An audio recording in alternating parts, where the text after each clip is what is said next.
கிருஷ்ணன் ராஜகோபாலன் காலை வணக்கத்தை உங்களிடம் பதிவித்துக் கொள்கிறேன். ஆவணி மாதம் சொல்லக்கூடியது அருமையான மாதம். எல்லா வீட்டிலும் விசேஷங்கள் நடக்கும், நல்லது புள்ளதுக்கெல்லாம் நடக்கும். அருமையானது. சூரியன் வலுவாக இருப்பார். ஆனால் சூரியன் நிற்கிற நேரம் அந்த ஆவணி மாதம் துவக்க காலத்தில் மகத்தில் நிற்பார், கேதுவில். அந்த கேது அங்கே பார்க்குறது. இந்த கிரக நிலையில் ஆவணி மாதத்தில் பார்க்கும்போது சுக்கராச்சாரியார் கடகத்தில் உட்கார்ந்துருப்பார். ஆவணி 16 பிறகு தான் சிம்மத்துக்கு வருவார். அந்த ஆவணி மாத கிரகத்தில் பார்க்கும்போது குருவானவர் வக்கரமாகி தொடர்ந்து குரு சுக்கிரனை பார்க்குறார், தோஷத்தை போக்கிக் கொள்கிறார். சுக்கராச்சார தோஷமெல்லாம் போயிடுறது. அதே மாதிரி சனீஸ்வரன் தொடர்ந்து மகரத்தில் இருக்கார், கடகத்தில் உட்காந்து சுக்கராச்சாரன் தோஷமும் போயிடுறது. டீம் ஒர்க்காக பண்ணுறாங்க. இவ்வளோ அருமையாக பண்ணியிருக்கும் போது சிம்மத்து செவ்வாய் முக்கியமான அந்த வாழ்க்கையில் அவசியமானவர் தான். அதனால் விஷபத்தில் உட்கார்ந்து அழகாக சிம்மத்தில் உட்கார்ந்து சூரியனை பார்க்குறார், புதனையும் பார்க்குறார். அதற்கு பிறகு புதனானவர் கன்னிக்கு போய்டுறார். கண்ணியிலிருந்து அங்கிருந்து அங்கே போய் வக்கரமாயிடுறாரு. கண்ணியில் வக்கரமானால் அதுக்கு பிறகு அங்கிருந்து தொடர்ந்து குருவை பார்க்குறாரு. 2 பேருக்கு என்னமோ பயிற்சி பண்ணிக்கிறாங்க. குருவும் புதனும் தொடர்ந்து டீம் ஒர்க்காக பண்ணுறாங்க. ஒரே 4 நாள் வரைக்கும் தான். அப்புறம் மறுபடியும் வக்கரத்தை மேலே வந்துடுறார், சிம்மத்துக்கு வந்துடுறாரு. சிம்மத்தில் அதுக்கு பிறகு சுக்கராச்சாரம் 4 டேஸ், அது எல்லாம் 4 நாள் கணக்கு. திரும்பி சிம்மத்துக்கு வந்துடுறாரு. இந்த சிம்மத்தில் வரும்போது சூரியன் ஒரு பக்கம் தான், சுக்கராச்சாரியார் ஒரு பக்கம் புதன் வக்கரத்தில் இருக்காருன்னா காரணம் என்னென்னா, ஒன்று புரிஞ்சுக்கோங்க. வக்கர நிலையில் எந்த கிரகம் இருந்தாலும் நார்மல் லைஃப்பில் இருக்கிற ஒரு வாழ்க்கை ஈடுபட முடியாது. ஏதோ தில்லுமுள்ளு நடக்கிறது புரிஞ்சுக்கலாம். ஏதோ நாச விளைவுகள் வருது, பாதிப்புகள் இருக்கு. பாதிப்புகள்லாம் தனி மனிதன் தான் சரீரத்தை செய்யலாம், குடும்பத்தில் இருக்கலாம். இது மொத்த கிரகநாதர்கள் பாதிப்பில் வந்ததுன்னா மொத்தமாக சம்பந்தப்பட்ட விஷயங்கள்லாம் பாதிக்கும். புதன் புத்தி எல்லாருக்கும் புத்தி சூட்சும புத்தின்னு அர்த்தம், வியாபாரி அர்த்தம். வியாபாரி பாதிக்கப்பட்டால் என்ன நடக்கும் உங்களுக்கு தெரியும். புத்தி சூட்சும புத்தி பாதிக்கப்பட்டுனா என்ன நடக்கும் தெரியும். அதே மாதிரி குரு வக்கரமானால் பொருள் எல்லாம் பாழாகும். இதெல்லாம் பார்க்கும்போது சனீஸ்வரர் வக்கரமானால் உழைப்பே இல்லாத நாசமாகும், போச்சு, அவ்வளோதான். இது காலகட்டம் ஆகும்போது அந்த குறிப்பிட்ட காலம் வரைக்கும் ஐயோ நிறைய டைம் இருக்குது. அதுவாது சனீஸ்வரனாவது பரவாயில்ல, அடுத்த மாதம் 30ஆம் வெளியில் வந்துடுறார், மக்கள் நிவர்த்தி ஆகிறார். குரு ஐப்பசி 30ஆம் ஐயம்மா, அது என்ன காலத்தில் நம்ம நடக்கிறது. ஸோ அதனால் இந்த காலகட்டத்தை பார்க்கும்போது அவஸ்தைகள் அதிகம் இருக்கும். நம்ம நாட்டை சுற்றி இருக்கிற நாடுகள் எல்லாம் பாழாக போகும். யூரோப்பியன் கண்ட்ரீஸ்லையும் ஏஷியன் கண்ட்ரீஸ்லையும் அதிகமாக பாழாகும். அமெரிக்காவுடைய பொசிஷன் இப்போ ஆகவோகன்னு இருக்குது. அது ஒன்றும் பிரச்சனை இல்லை, இருந்தாலுமே அங்கே பாதிப்புகள் இருக்கும். எதுக்கான நம்மளவங்க நிறைய பேர் இருக்கானுங்க. நம்ம வியாபாரம் தொடர்றதெல்லாம் அங்கே தான் மெயினாக எல்லாம் நடக்கிறது. பொழைப்பு, பிஸ்னஸ், ஹியூமன் பவர் எல்லாமே அங்கே நம்பி தான் வாங்குகிறோம். இந்த லட்சணத்தில் எல்லாம் அங்கே பாழாச்சுன்னா நம்ம நிலைமை என்ன ஆகுது? இதுதான் சொல்கிறேன். நிறைய இங்கே கொடுப்பார், ஆனால் எல்லாமே கொடுத்தாலும் வாழ்க்கையில் சுற்றி இருக்கிறவங்க எல்லாம் நன்னா இருந்தால் நமக்கு வியாபாரம் நல்லது. நம்ம ஊரில் என்ன தான் பண்ணாலுமே தேவைக்களவு இருந்தாலுமே நமக்கு வச்சுக்க தெரியல, பாழாக்கிடுறோம். அதான் உண்மை. நம்ம வளரணுன்னா, இன்னொருத்தர் கைடன்ஸ் சொல்லணுன்னா, வியாபாரிகள் நல்லா வளர்ந்தாதான் நமக்கு உண்டான பொருள்லாம் கிடைக்கும். வெறுமனே படைச்சிட்ட மாத்திரம் பொருள் போகாது, நம்ம கைக்கு வந்து சேரணும். அது எப்படி திறமை அனுபவிக்கணும், பக்குவமாக வச்சுக்கணும், அனுபவிக்கணும். இதெல்லாம் வரும்போது வியாபாரிகள் முக்கியம். வியாபாரிகள் முக்கியம்னா அதாவது இன்வெஸ்டார்னு அர்த்தம் வியாபாரின்னா. அதே மாதிரி அது பொருளை உண்டாக்குற முக்கியமான இல்லையா, அவனும் முக்கியம்.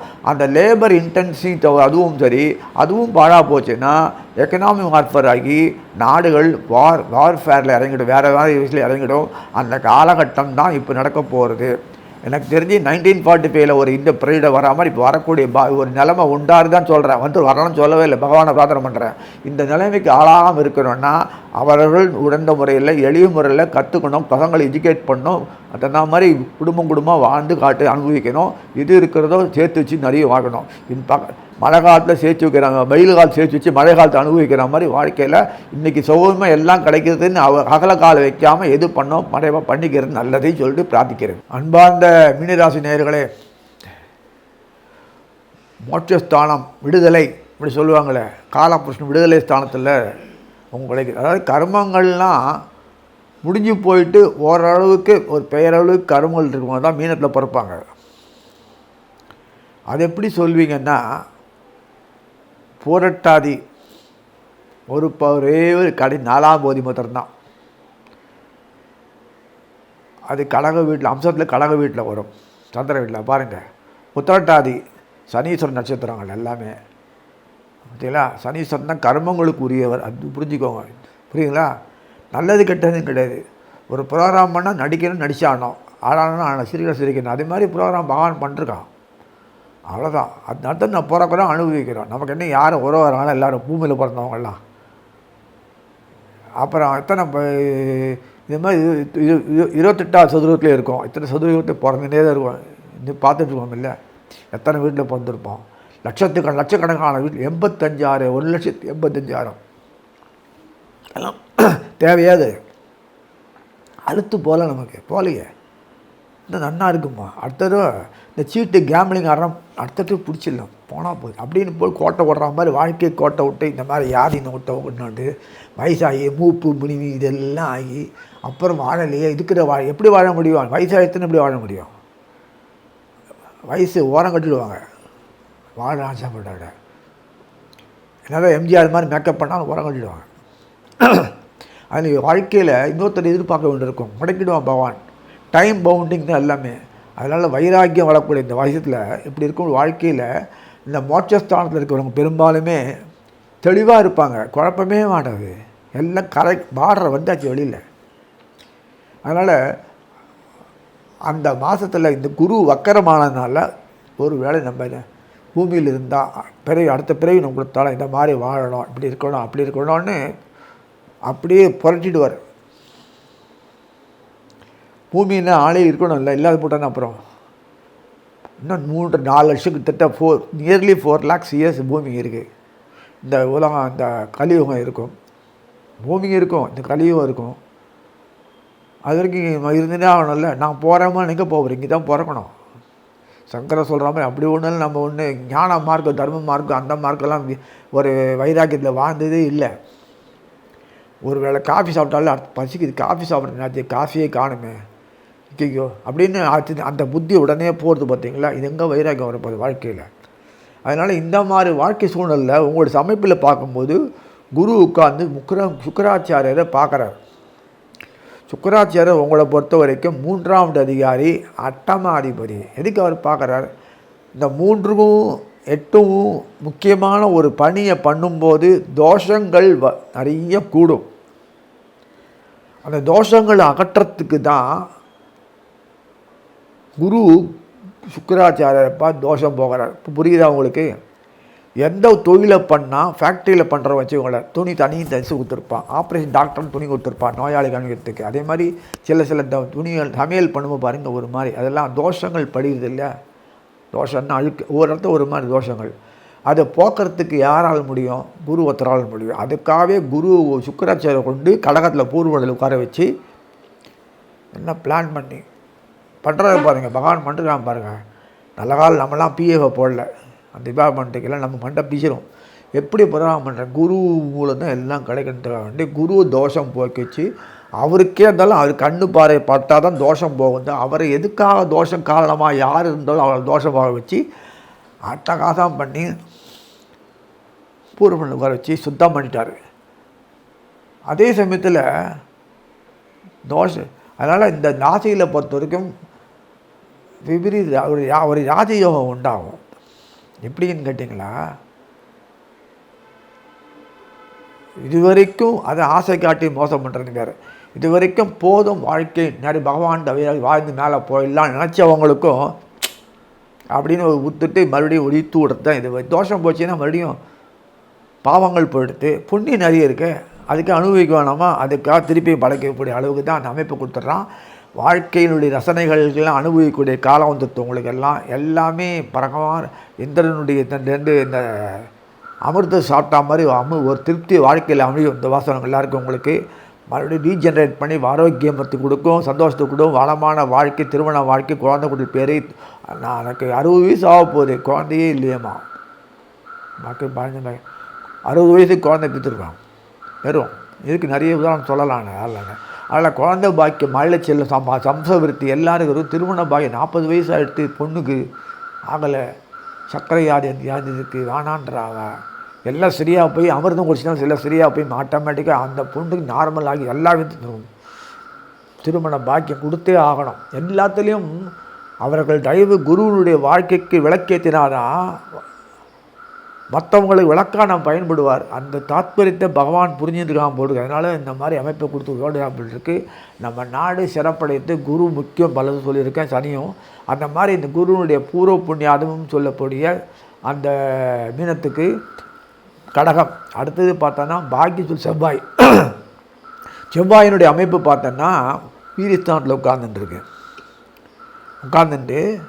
2ஆம் வீட்டில் ராகு உட்காந்துருக்கான். ஏன் 2ஆம் வீடு ராகு? அப்படி தான்.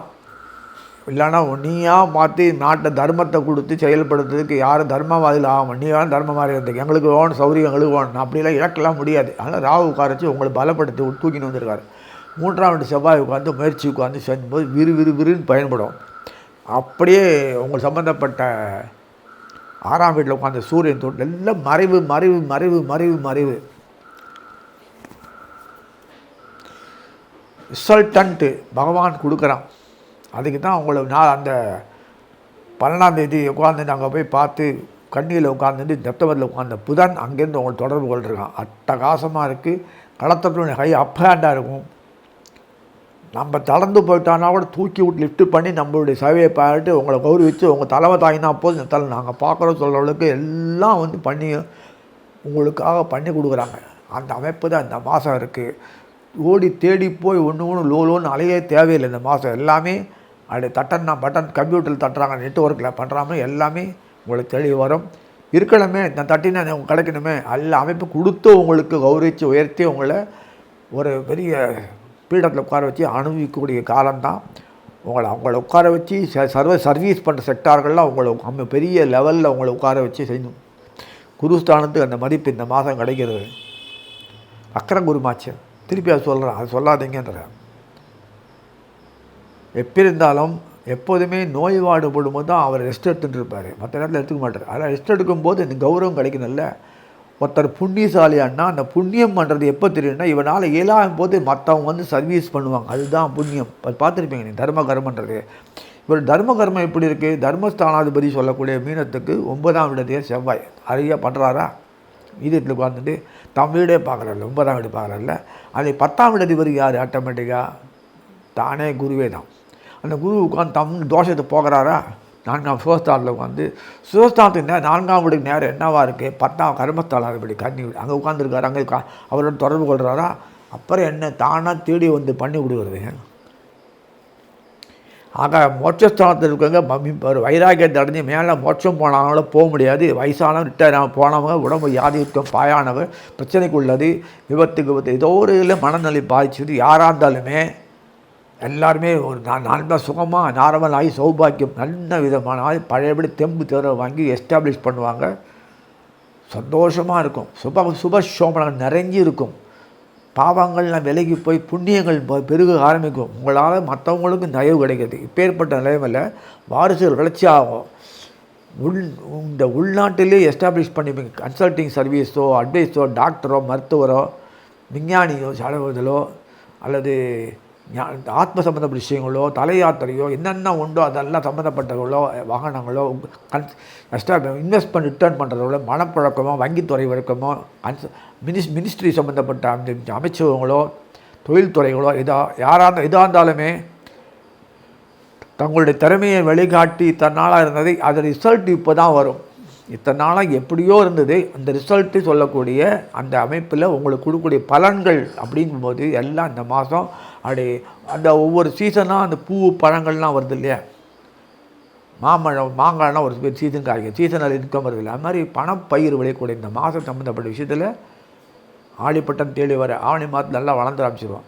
அந்த விஷயத்தைங்களை எல்லாம் முதிர்ச்சி அடைஞ்சு உங்களுக்கு பலன்களை கொடுக்கக்கூடிய ஒரு காலமாக இருந்து உங்களுக்கு அருமையான ஒரு சந்தர்ப்பத்தை கொடுத்து அனுபவிக்கக்கூடிய கொடுத்துருக்கு. குடும்பமாக சந்தோஷமாக ஒரு ஆழக்கூடிய இருக்குது. அந்த குடும்பத்தில் பாரம்பரிய செயல்களாக இருக்க திருமண பாக்கியம், குழந்தை குட்டி, அந்த வயசான மணி விழா, அந்த விழா, தலை யாத்திரை, யோகங்கள் இது பண்ணுறது என்னென்ன உண்டோ அதெல்லாம் சிறப்பாக நடக்கும். ஆனந்தமாக இருக்கும். எல்லோரும் பகை பாராட்டாமல் சொத்து பத்துக்கு சண்டை கிண்டை போடாமல் எல்லாம் வெளுத்து போய் எல்லாம் திருப்தியான ஒரு அமைப்பு வருதுன்றது அபூர்வம். இப்போ வந்திருக்கு உங்களுக்கு நன்னா அனுபவிங்க. நோயற்ற வாழ் குறையிட்டு சொல்கிற மாதிரி ஒரு நோயும் கிடையாது. ஆனால் சுற்றியும் சொல்லிக்கலாம். நம்ம சுற்றி வட்டாரத்தில் பார்க்காதீங்க, நம்ம நாடு வரைக்கும் பாருங்கள், போதும், சிறப்பாக இருக்குது சொல்லிட்டு வாழ்த்தி அமைக்கிறேன். ஸ்ரீ குபேரன் டிவியை பார்த்தமைக்கு நன்றிகள். மேலும் இது போன்ற தகவல்களை தெரிந்து கொள்ள ஸ்ரீ குபேரன் டிவியை சப்ஸ்கிரைப் செய்யுங்கள். மறக்காமல் பெல் ஐக்கானை கிளிக் செய்யுங்கள்.